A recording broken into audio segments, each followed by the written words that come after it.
Well, good evening and a very warm welcome on behalf of Milim to this evening's presentation. We welcome you wherever you are in the UK and indeed wherever you might be in the world.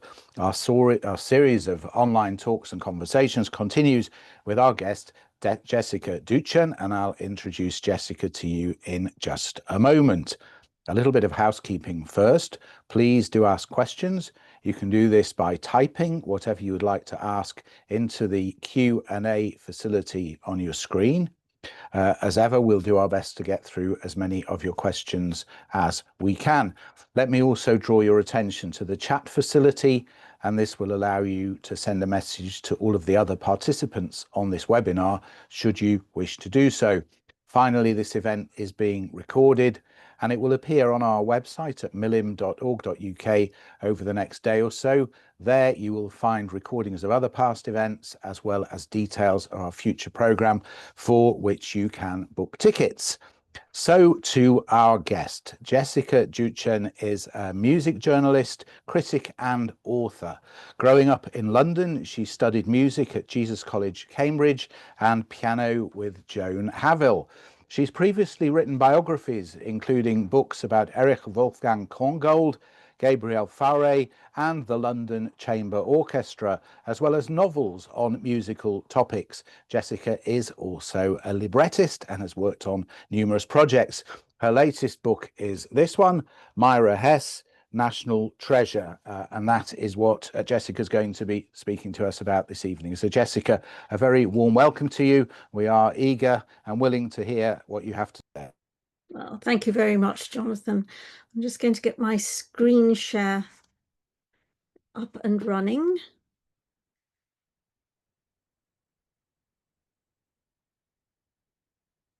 And hopefully you can now see the book cover. Anyway, thank you very much for coming along today. It's a great pleasure to be here with Milim to talk to you about Myra Hess, who is, first of all, perhaps the greatest concert pianist ever to be born in Britain. And secondly, my personal heroine for most of my life. I've wanted to write her biography for as long as I can remember. And certainly since my mother, who by coincidence was also called Myra, first told me about the National Gallery lunchtime concerts that Myra Hess ran during World War II, famously bolstering the people's morale while under attack. The crowds would flock to Trafalgar Square with attendances well over 1,000 strong, come rain, shine, buzz bombs or V2 rockets. These concerts, spearheaded and masterminded by Myra, proved palpably the deep human need for great music and the sharing of it, even or maybe especially at the very worst of times. Myra's concerts ran every weekday for 6.5 years, transforming the love of music into an act of resistance. Now, I think that if Myra Hess had made the equivalent achievement in visual art, theatre or literature, there might have been a library shelf dedicated to her by now. But I'm afraid the UK publishing industry does tend to treat classical music as the kiss of death, and there are only 2 previous books about her before. Both are long out of print.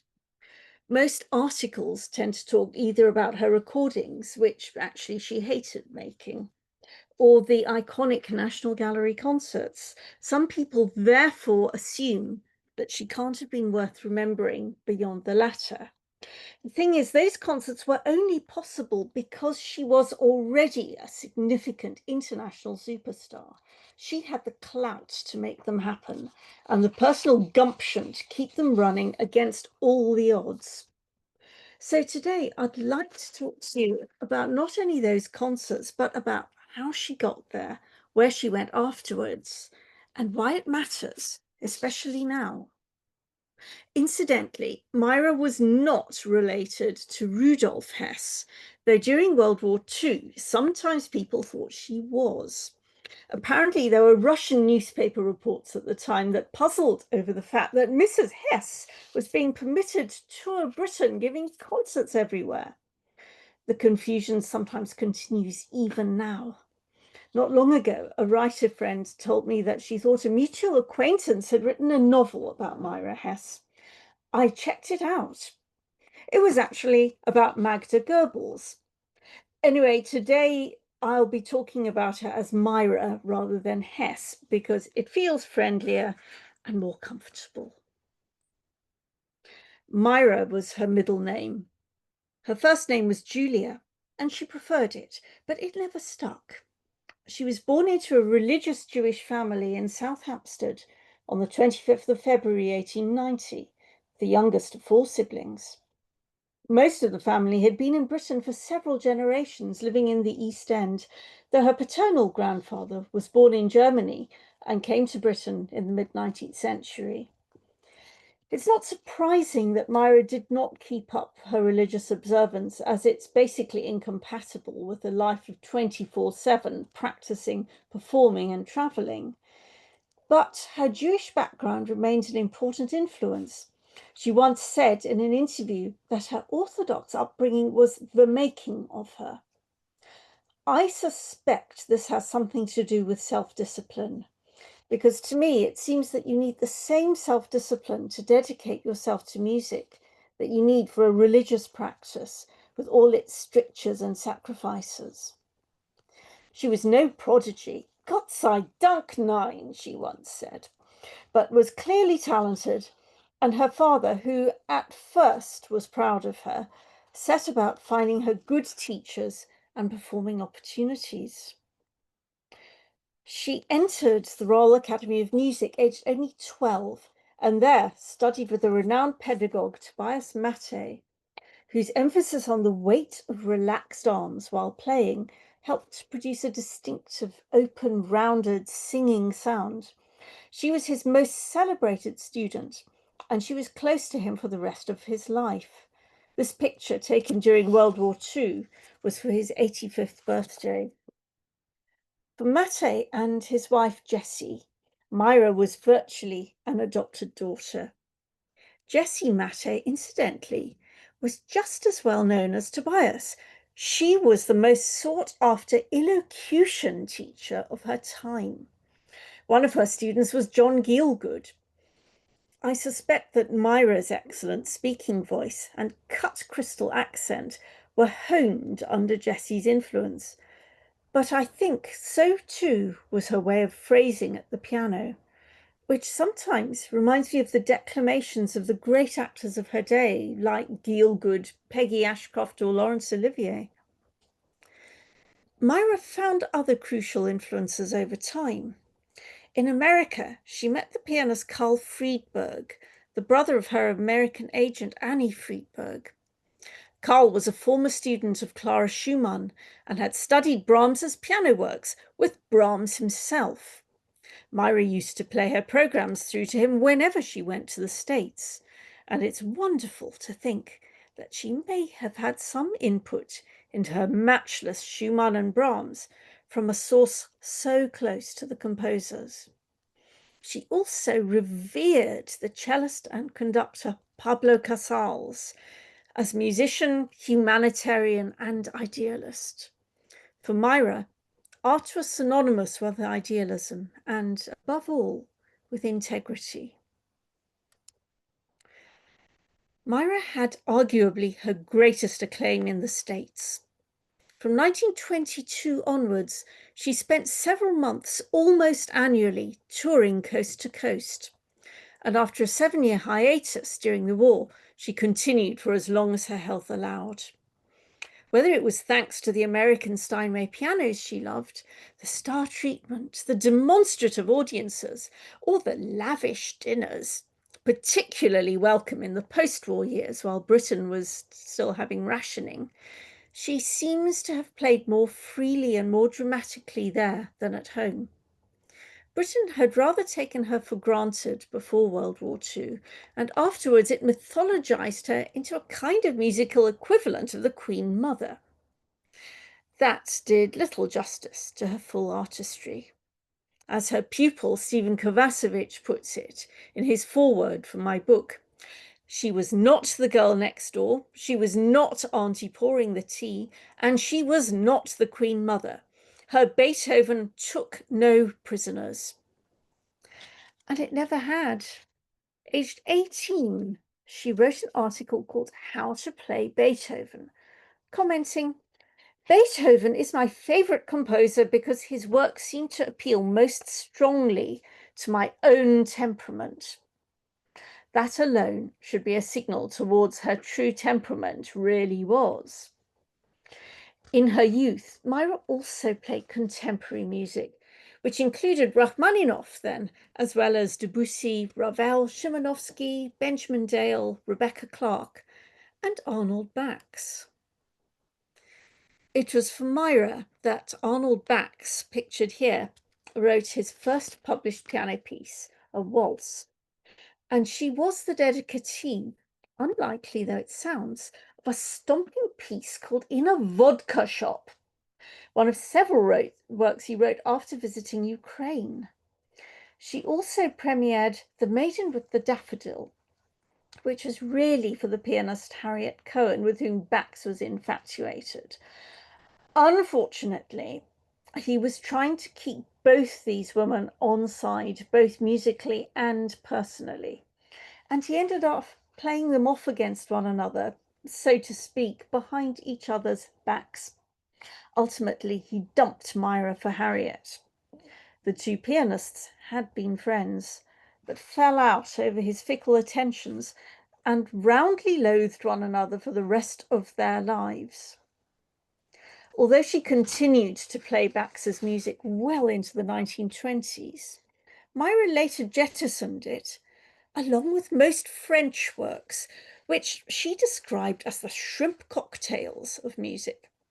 She once said, every now and then I too like shrimp cocktails, but for a steady diet, I prefer roast beef. Now, Bach's choral setting, known in English as Jesu Joy of Man's Desiring, is not precisely roast beef, but it certainly provided Myra with some, because her piano transcription of it sold in such quantities that decades later, the printers were still churning it out in batches of 20,000. And I know because today's owner of that printing press actually publishes my book. The piece is from the cantata number 147, Herz und Mund und Tat und Leben. And Myra first heard it in an Oxford chapel. At home, she had a complete Bach edition. And late one night, she put the score on the piano to see if it was playable. It was, at least by her, and she began to sketch a transcription. In the States, she ran the result past the New York Times critic Richard Aldrich, who encouraged her to begin playing it in public.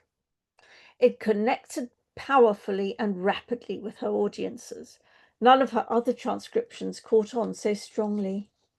And in 1926, Oxford University Press published it.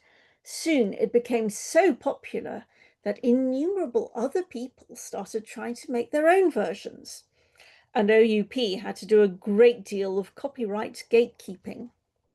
They even managed to prevent the distribution in Britain of another piano solo transcription by the pianist Harold Bauer, who was a friend of Myra's, or was before this happened. There's actually some film of Myra playing it. I'd like to show it to you. It's from 1954, and the sound quality leaves a great deal to be desired, so please do not adjust your set. The sound quality is a bit warped, but I hope you enjoy it nonetheless.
through the mid to late 1930s, Myra's international career reached pastures new, with British Council tours of Scandinavia and Eastern Europe, notably Hungary, Romania, and Bulgaria.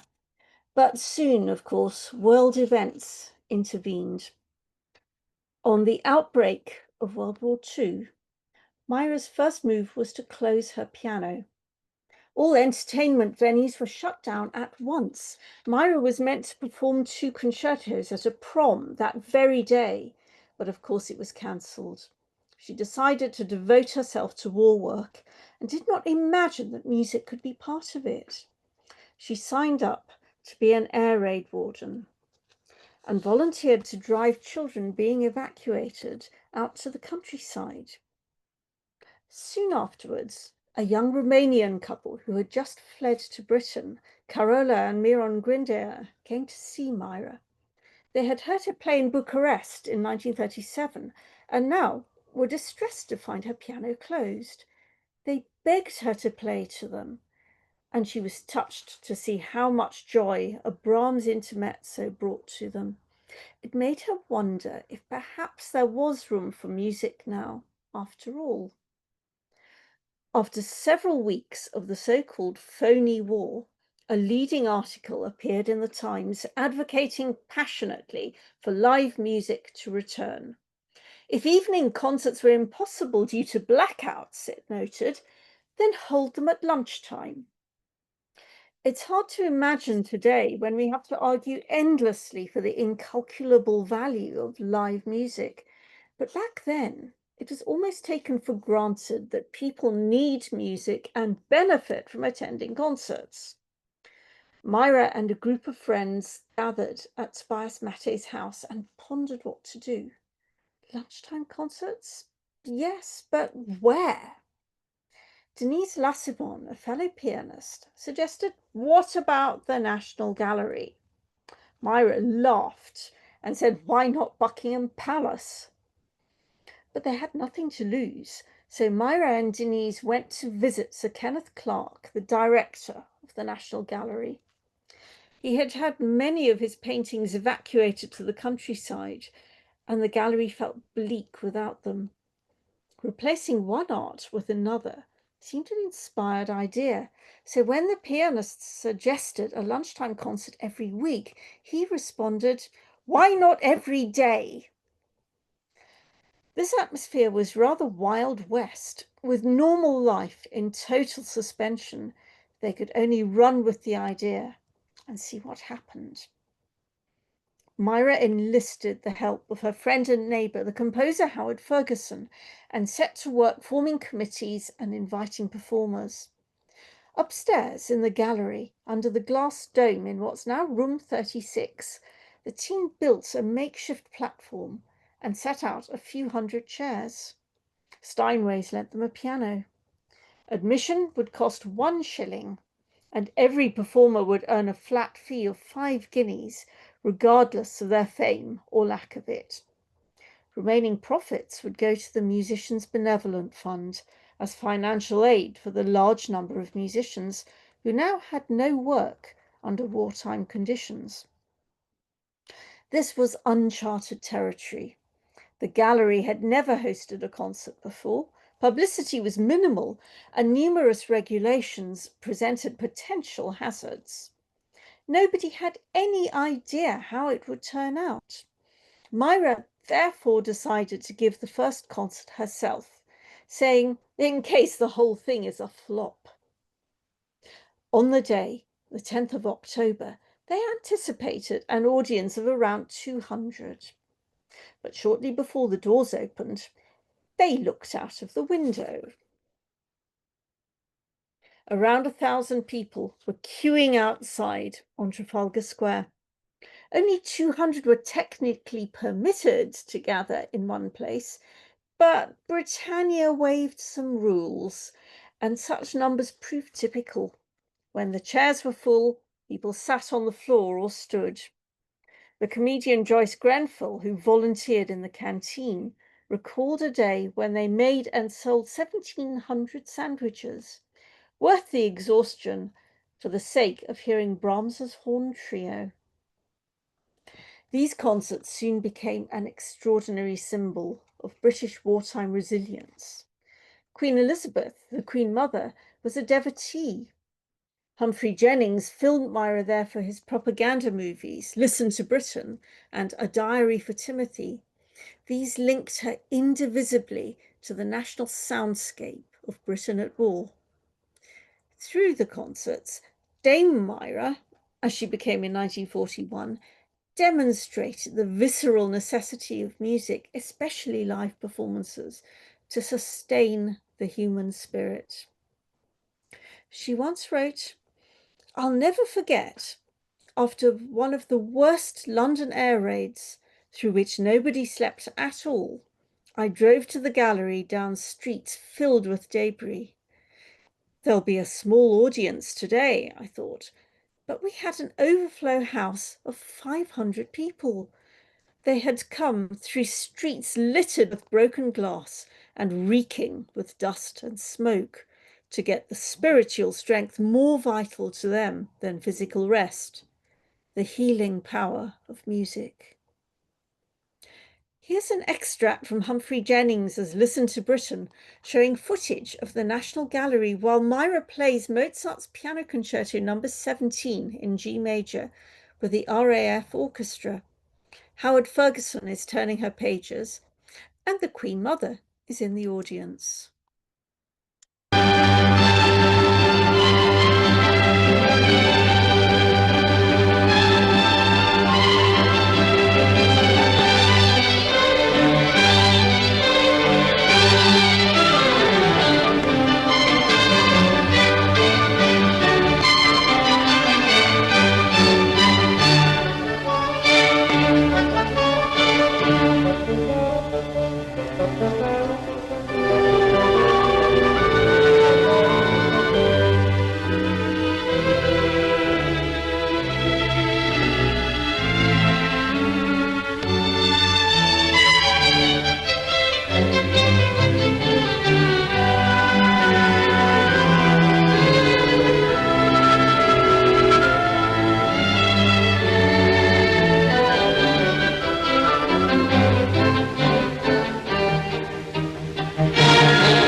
In 1938, Myra had sponsored two young sisters, Josephine and Ella Eberstock, who came to Britain from Prague on the Kindertransport. This scheme rescued around 10,000 Jewish children from the Nazis, but each needed a sponsor who would guarantee £50 for their expenses in Britain. It was a very substantial sum at the time. A few months ago, Josie Eberstock's son came to a talk that I gave at Jewish Book Week, and at the end, he put up his hand and introduced himself. He said that his mother had lived to be 99 and that he and his family felt they owed their lives to Myra Hess. Now, Myra became an activist on behalf of Jewish refugee musicians. She and her committee colleague, Ralph Vaughan Williams, were vociferous campaigners against internment. Horrified, the Jewish refugees were being treated like criminals and detained together with Nazi sympathizers. Sometimes they were successful in having individual musicians released from Isle of Man camps, such as the one in the picture, Mura. Among them was a teenage Jewish violinist from Vienna who developed a special passion for string quartets through listening to Myra's protégés, the Griller Quartet, playing at the National Gallery. His name was Norbert Breinen, and he and his fellow internees, violinist Sigmund Nissel and violist Peter Schidloff, became three-quarters of the Amadeus Quartet. By inviting refugee musicians to perform at the gallery, Myra helped more than 24 of them to find their feet in Britain. They gained a small fee, the restored dignity of carrying out their vocation, and a valuable public platform on which to gain attention. Just a few were Maria Donska, a pianist whose family in Poland were murdered in the Holocaust, the violinist Arnold Rosé, who is Gustav Mahler's brother-in-law, the conductor and pianist Peter Gellhorn, who became chorus master at the Royal Opera House in Glyndebourne, and Peter Stadlen, a pianist and later music critic, who had been interned in Australia, shipped there with around 2,000 fellow internees on the Dunera, a notorious voyage in which they were treated like filth by a crew who assumed they were indeed all enemy aliens. It so happens my husband's uncle was on it too. During the Blitz, the concerts moved to the gallery's downstairs shelter. The windows were soon shattered, the roof leaked, and it was so cold that Myra played, as you can see, in a fur coat. But they pressed ahead regardless. In one recital, playing Schubert's Impromptu in B-flat major, Myra heard a doodlebug flying bomb overhead. She inserted a dramatic crescendo as it approached, then a diminuendo as the danger passed. Another day, a time bomb exploded on the other side of the building during a Beethoven string quartet. Its violist, Watson Forbes, remembered it. He said, "Consternation! Some people immediately rose to get out to safety. Others cowered beneath their seats. We just played on." Another danger from the Blitz, though, was that the shelter could not accommodate such a large audience. So the concert's financial model floundered. What saved them was a generous fundraising drive by Myra's substantial network of friends and philanthropists in America and Canada. The donors ranged from musicians like Sergei Rachmaninoff and Jascha Heifetz to the backstage staff at Carnegie Hall. As for the music, you could hear everything from early music presented by a radical group run by Karl Haas, another refugee from Nazi Germany, to new or recent works by composers like Shostakovich, Poulenc, and Britten.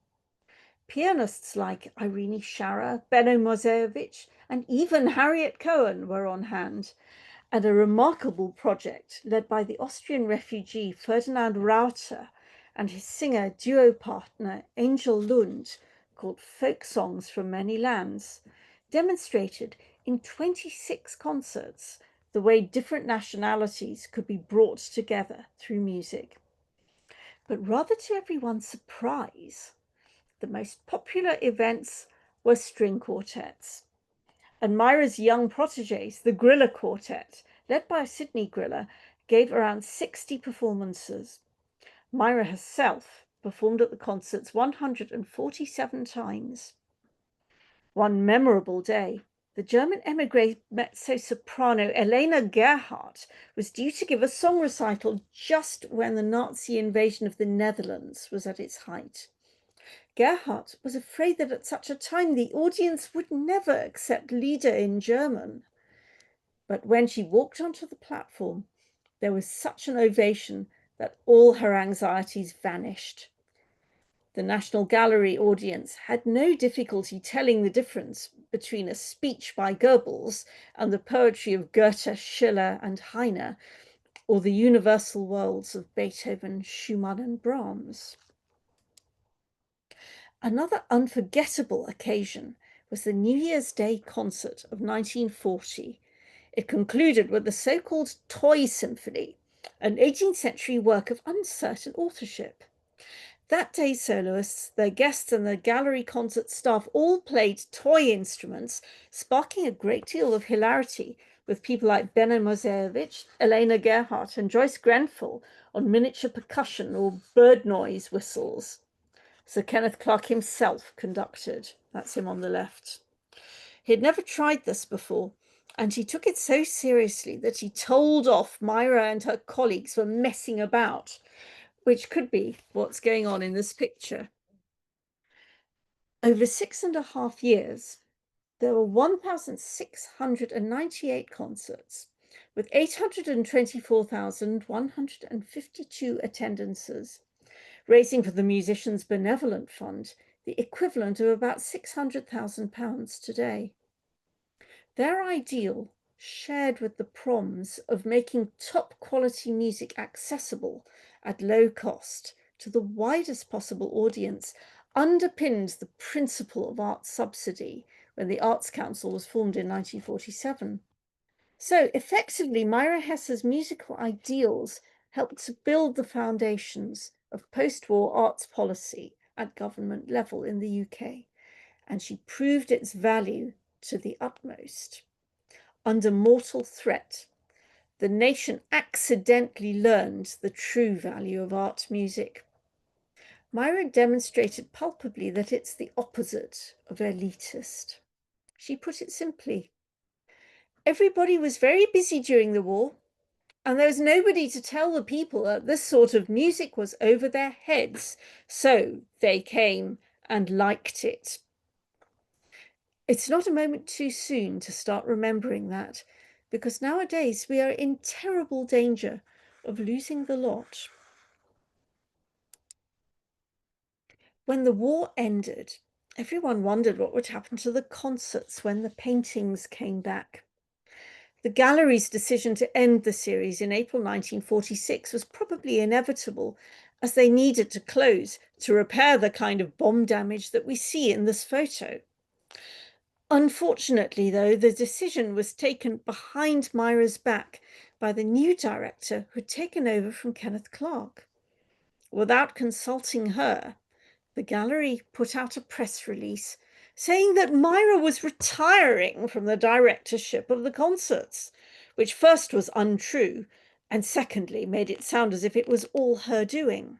She was devastated, and with good reason. She had given her all to those concerts, often in life-threatening situations. And for years, she continued to dream of playing at the National Gallery again, just once more. At the last concert, on the 10th of April 1946, she bade farewell to a tearful audience. She said, "The experience of those 6.5 years has been the greatest privilege any musician could hope to have.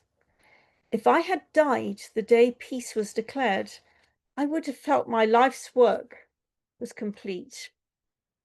It is sometimes said that music is a form of escape, she added, but the experience of these years has made us understand that it is infinitely more important than that.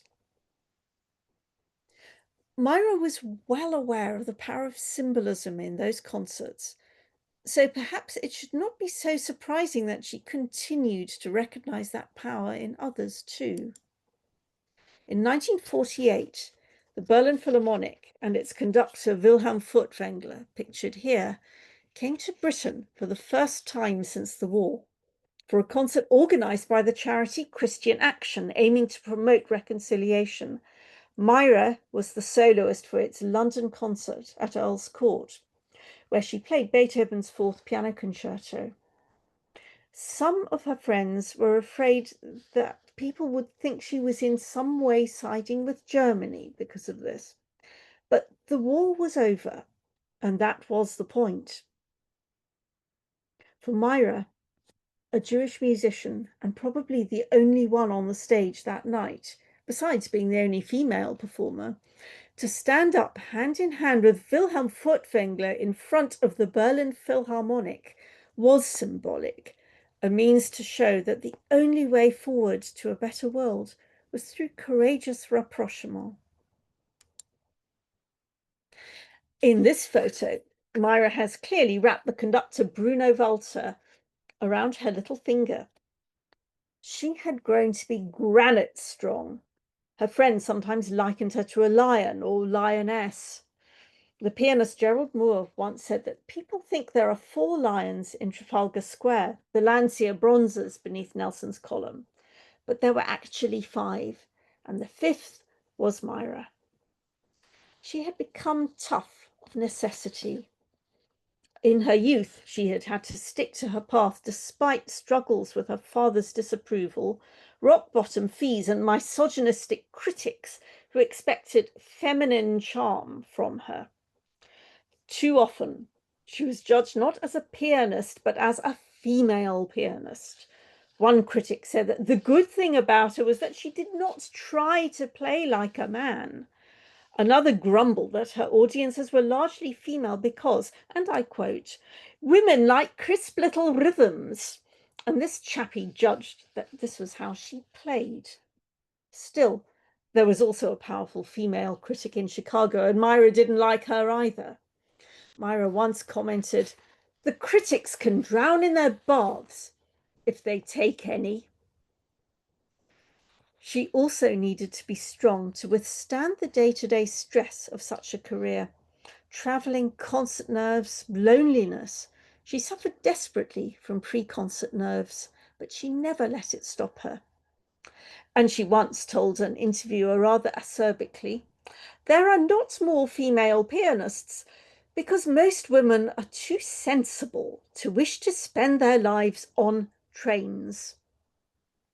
Then, at the National Gallery during the Blitz, she simply played on. She continued to grow with her experiences, and by the end of her life, she was such an indomitable personality that even her close friends scarcely dared to stand up to her. Her personal life might seem an enigma. After Bach's, she avoided emotional entanglements. She once said that she would not marry because she could not be earnest about more than one thing, and that had to be playing the piano. She termed her lack of relationships and family a sacrifice, and what makes that convincing is the testimony of her students, who are horrified to discover that she expected them to do the same. Myra did let off steam, however, with a startlingly earthy sense of humour. Howard Ferguson, who was in the RAF band during the war, along with many musicians who worked with Myra at the gallery, once said that he thought the unrepeatable jokes circulating in the Air Force had all originated with her. Stories of her party tricks are legion, performing the Chopin Black Key Etude by rolling an orange over the keys, singing send-ups of Queen Victoria and Gounod arias, or gate crashing a Royal Academy of Music competition in disguise to bash out some terrible Bach. Myra spent her whole life looking after her music, but she arguably did less well at looking after herself. She had to retire from giving concerts in her early 70s after suffering a heart attack, a stroke, and painful arthritis in her hands. She missed performing desperately. Her last home was directly opposite the back of Lord's cricket ground. A musician friend who visited her there wrote that when the applause floated over from a match, she got a faraway look in her eyes and said, "What a wonderful sound." She did find some fulfillment in teaching. Young pianists beat a path to her door, if with trepidation. Some came from the US, including Stephen Kovacevic and the twins Richard and John Contiguglia. She was the toughest of teachers. John told me that he and his brother, who played as a duo and had studied at Yale, had never worked so hard in their lives. But she loved them all and cared deeply about their successors. After her death in 1965, a Myra Hess Trust was set up to provide grants for young musicians at the crucial point between college and becoming established in the profession, a cause especially close to her heart. Her legacy has been long and powerful, and I hope that my book can help to preserve it further for the example of integrity and idealism that she set for us all. Long before the notion became popular, Myra spent her life, to coin a phrase, being the change she wanted to see. I'd like to finish by reading you some extracts from a little set of A to Z verses about Myra's life, written for her Christmas present in 1933 by her devoted assistant, Anita Gunn. These are just a few of my favorites. They're slightly out of sequence, but I think you'll see why. A is for artiste, who plays the piano, and Albin is too, who wrote the Triana, and the rounds of applause with which both are greeted lead to strings of encores which are always repeated. B is for Bach, whose famous chorale was set right by H. Bauer and sold überall. There's a spurious edition by poor Myra Hess, a failure which ruined the varsity press. C is the crossword. Oh, come rack your brain. It makes the time pass when you go in a train. The items of news are not noticed at all. The dollar may drop or the government fall, a murder committed, all white slaves set free. It's a word of 12 letters beginning with B. N's for next season. Ah, now I can vow she's thinking of programs. Note frown on her brow. There's masses of music, but nothing quite right. The Chopin's too flowery, Scarlatti too light. Beethoven's sonatas are played night and day. Who, having heard Schnabel, would want me to play? We hope it's all settled, but something goes wrong. The keys are not suitable, contrast not strong. This etude's too short, and the other's too long. It will none of it do, we must all start again. Our reasons go snap, we cannot stand the strain. L is for lion, and for lioness as well. Of the proms, she's the queen and the BBC belle. The critics may carp and Newman may frown, but she's the best pianist in all London town. Thank you very much for listening. I'm going to stop the screen share and we'll see if there are any questions to be had. Well, thank you, Jessica. That was fascinating and particularly interesting to hear those two extracts of Myra performing, which were indeed a treat. I don't think the age of the recordings really impacts. You can hear the unique quality of her playing regardless. So these concerts at the National Gallery, they were £1. How did that compare to what it would cost to go and see a concert before she put this on? Was it considerably less money? Yes, it was considerably less, I think. Yeah, it wasn't nothing. It was about the same price that you would pay for, say, 4 pints of milk. But it was, you know, with the exception of the proms, which always had that special model where you would pay a pittance and then go and stand. Apart from that, it would have cost considerably more, I think. Now we have a question from Suzanne Korn. Her question is, do you think Myra Hess was a pianist of her time, and how do you think she would fare today? I think she was very much of her time. She arrived at an interesting point in the history of pianism, if you like. She was kind of between the golden age, so-called, which was the late Romantic, early 20th century kind of players you would find like Alfred Cortot, Ignaz Friedman, Joseph Hoffmann, who had a much freer, rather more improvisatory and poetic style than most people today. And then the recording era kicked in, and suddenly pianists began to play much more sort of straight and straightforward and rigorously. They were terrified of wrong notes. They didn't want to push the boat out at all because they felt they were setting down something for posterity. And Myra was always a little more straightforward than the Golden Age players, but she really disliked recording and she never felt she could give her best in the recording studio. So she was kind of between those two extremes. As for today, I think she would wipe the floor with everybody. Interesting. We have a question as to whether those clips you showed are on YouTube or somewhere else. They Yes, are. they are on YouTube, and there aren't very many pieces of film of Myra playing, but there is another one if you want to look it up on YouTube. It's of her playing the Appassionata Sonata by Beethoven, filmed in the gallery by Humphrey Jennings, and I recommend that very highly. Um, Yvonne Cheney is asking, did Myra have siblings? And if so, did they go into the music field?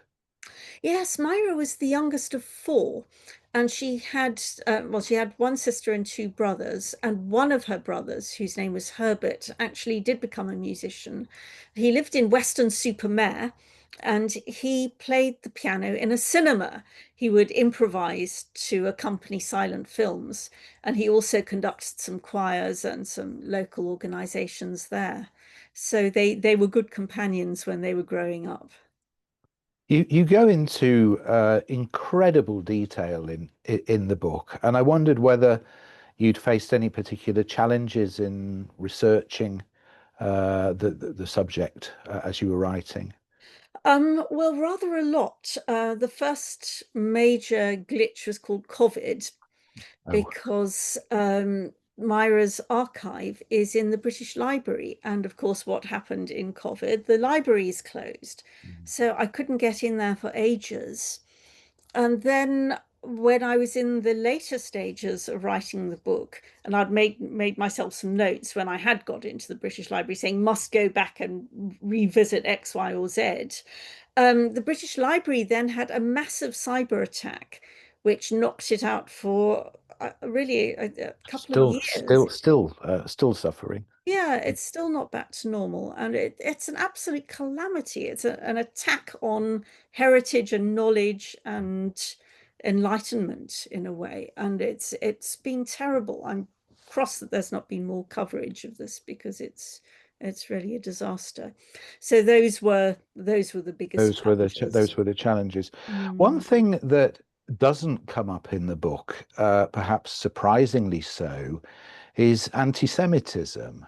And the impression one gets is that Myra was completely accepted in the society she was living within, was completely assimilated, but didn't have any sort of pushback at all.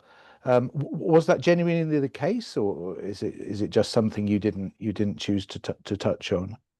There wasn't very much pushback Mm. in that sense. There was, there was some suspicion of her because people thought she might be German, but not so much because she was Jewish. But there was one fairly poisonous moment actually when she was doing that British Council tour of the Balkans in 1937, the one where the Grenadiers heard her play in Bucharest. There was a lot of correspondence surrounding that.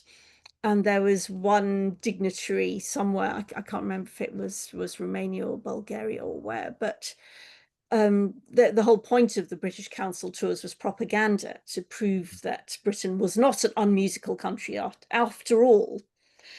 And somebody out there said that they weren't sure whether she really had enough propaganda value because people didn't see her as being of British origin. Mm. So that's rather a contrast from how she was perceived after the war when she really was a national heroine. Yes, yes. Another thing that comes across quite strongly is the difference between the American Steinway pianos and the European ones, which presumably she was playing in England. And I wondered why it surely wasn't so hard to bring an American piano across for her, because clearly there was a big difference and made a big difference to her playing. I think during the war, a lot of pianos were really quite badly damaged, Mm, and people hadn't been able to keep up with piano maintenance and just the normal kind of ticking over that you would give a piano that's being used for concerts. So she had to play instruments in all kinds of states of mm, repair, whether in Britain or on tour in Holland. And then, of course, you'd get to the States, and there was this Steinways in America who would roll out the red carpet and give her a piano to tour with, and the whole works. And I think she really felt she could let rip over there in a way that she probably couldn't over here in case the thing fell to pieces. mm. So I'm not sure about why she didn't have an American Steinway in Britain. It's interesting. I haven't found anything to cast light on that as yet. Although certainly I forget which one of her students it was, but he says that learning to play on the piano she had, which was difficult, probably was a good thing because it was more of a challenge to play than the kind of instrument one would have at a concert, perhaps. Yes, she likes a very, very firm touch on the keyboard, Mm, and something you could really get your teeth into. It was all about controlling the sound, because if a touch is too loose, then it's a little more of a loose cannon, I guess. mm. But the students certainly found it a challenge because the action was so stiff on that piano. Interesting. Well, Jessica, it's been a real joy to chat with you this evening. Thank you very much for being our guest. This book, uh, I highly recommend it. It really just, there's everything in here about this remarkable lady, and it really is worth a read. And to say thank you, we'll send you some of my photographs. This is about glass and ceramic artists in Jerusalem. So I hope you'll enjoy reading that. Now then, we'll be back on the 18th of August when John Jay returns as our guest. This is a repeat of the programme on the 7th of July, where, as some of you will know, we ran into sound issues and we had to abandon things. But John is back and he's speaking about his recent book, Ninette's War. This is the story of Ninette Dreyfus, born into a wealthy Parisian Jewish family, and how she survives the war. And that is also a remarkable story and well worth listening to. In the meantime, please visit our website at millim.org.uk to find out what's going on in the future. If you sign up to our newsletter, you'll be sure not to miss anything. All of our online events are free. You can, if you wish, make a small donation. There's a link in the chat, and you'll also find it on our website. It remains for me to thank our guest, Jennifer Duchen, once again. Thank you so much, Jennifer. It's been a real pleasure. And looking forward to seeing you all again next time. Until then, stay safe. See you soon.